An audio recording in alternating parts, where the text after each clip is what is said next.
Imagine standing on the rocky shores of Crete. The air is thick with salt and waves crash against jagged cliffs. Behind you, green hills rise into misty mountains. Before recorded time, people arrived here, drawn by the land and the promise of the sea. The dawn of ancient Greece was wrapped in mystery. No one knows what these early settlers believed. We picture them watching storms gather, feeling awe and fear. Over centuries, these whispers grew into myths of gods and monsters. They began to work together, laying the first stones of civilization. The island of Crete was the cradle for something new. Soon, a remarkable people would rise, leaving behind art, stories, and ruins that still inspire us. The Minoans of Crete built a world unlike any before. Their palaces, like the one at Knossos, were vast and full of light. Walls glowed with colorful frescoes, women in flounced skirts, leaping bulls and dolphins racing through blue waves. Life here seemed joyful, busy, and safe behind painted walls. The Minoans were sailors at heart. Their ships crossed the sea to Egypt and the Middle East. They brought back gold, ivory, and new ideas. Their traders were clever, their craftsmen skillful. They invented writing called lineae, though its secrets remain locked to this day. Their pottery, jewelry, and tools showed a rare elegance and skill. Their religion was unique. The Minoans worshipped goddesses, snakes, and the power of nature. Rituals were held in caves and mountain peaks.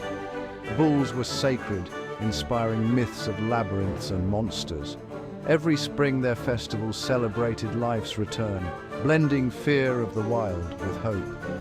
Palaces rose and fell, but the Minoans' spirit lasted for centuries. They taught the world about beauty, trade, and peace.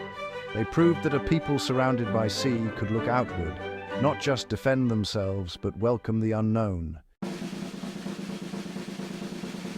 Disaster struck Crete more than once. Earthquakes shook the palaces. Then, around 1600 BCE, the volcano at Thera, or Santorini, erupted. The sky turned dark and ash rained down. Some say this was the end for the Minoans. Others think it opened the door for a new power from the north. The Mycenaeans from mainland Greece arrived as warriors. They built strong citadels on hills with thick walls and secret tunnels. Mycenae, Tiryns, and Pylos became centers of power. Society was ruled by kings. Their writing, Linear B, told of goods, taxes, and offerings to the gods. We can read these words today. They reveal a world of order and ambition. The Mycenaeans took much from the Minoans, their art, gods, and ways of trade. Yet they were more focused on war and glory. Legends tell of their greatest adventure, the Trojan War. Whether true or not, stories of Achilles, Agamemnon, and Helen inspired poets for centuries. Eventually, the Mycenaeans too faced disaster.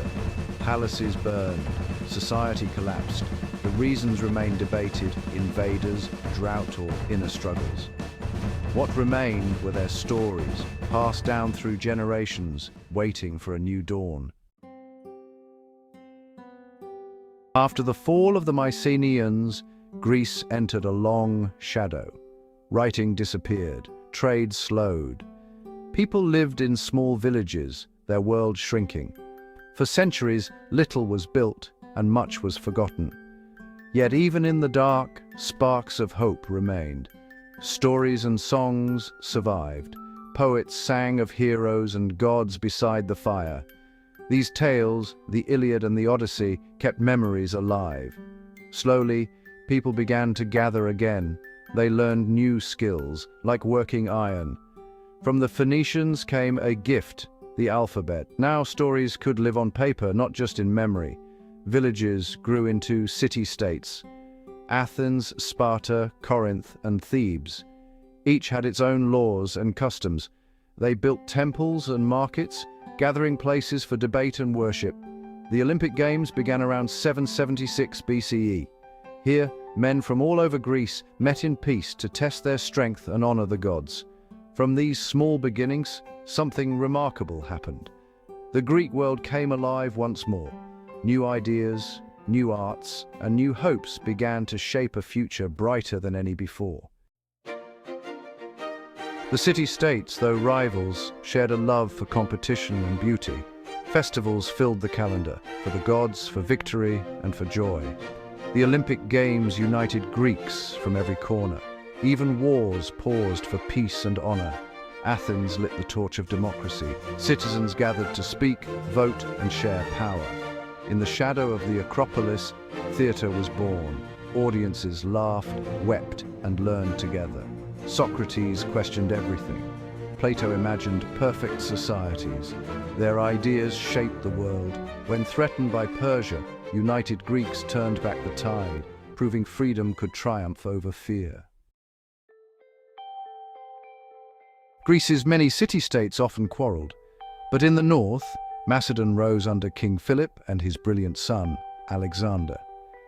Alexander was bold, curious, and restless. He dreamed of a world united, not by force alone, but by shared ideas and wonder. In 334 BCE, Alexander led his armies east. He crossed deserts, rivers, and mountains, never turning back. In Egypt, he was crowned as a god. In Persia, he toppled kings and built new cities. His conquests stretched from Greece to India. Along the way, Greek language, art, and science mixed with local traditions. This was the Hellenistic age. New cities, like Alexandria, became centers of learning. Scientists measured the earth and stars. Artists carved statues more lifelike than ever. Greeks, Egyptians, Persians, and Indians exchanged stories and dreams. Though Alexander died young, his vision lived on. Greek ideas became the common language of the Eastern world. From the shores of the Mediterranean to the mountains of Asia, echoes of Greece could be heard in every market and classroom. As centuries passed, new powers rose in the West. Rome, a city built on hills beside the Tiber, learned much from the Greeks. Romans admired Greek art, copied their gods, and studied their books. Yet Rome wanted more than ideas, it wanted control. Greek cities fell into rivalry and sometimes into decline. One by one they became allies or subjects of Rome. In 146 BCE, Corinth was destroyed. Greece, once the teacher of the world, was now part of the Roman Empire. Some wept for lost freedom, while others saw new chances for peace and trade. But the story did not end. Greek teachers filled Roman schools. Sculptors decorated Roman villas with Greek statues. Doctors, poets, and philosophers from Greece were welcomed in Rome. Even in defeat, Greek culture conquered its conquerors. The union of Greece and Rome created a new world. Greek ideas about democracy, beauty, and curiosity continued to shape the West for centuries. The light of Greece was never truly lost. What did ancient Greece leave behind? The list is long and wondrous. Democracy, born in Athens, inspired freedom across continents. The Olympic Games, once for the gods, now unite the world every 4 years. Philosophy, science, and art, these grew from seeds planted in rocky soil. Stories of gods and heroes fill our books and films. The theater, with its laughter and tears, still brings people together. Greek architecture, columns, temples, and open squares, shapes the cities we live in. The Greek alphabet, learned from others, became the root for many languages.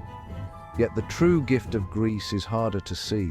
It is the courage to ask questions, to seek beauty, justice, and truth, to rebuild after disaster and to dream of something better. These gifts belong not just to Greece, but to everyone. Why do we remember ancient Greece? Because it shows us what humans can achieve, even in the face of fear, disaster, and change. From the first settlers on Crete to the thinkers of Athens, Greeks built and rebuilt, never losing hope in what people could do together. Their stories teach us about struggle, resilience, and wonder.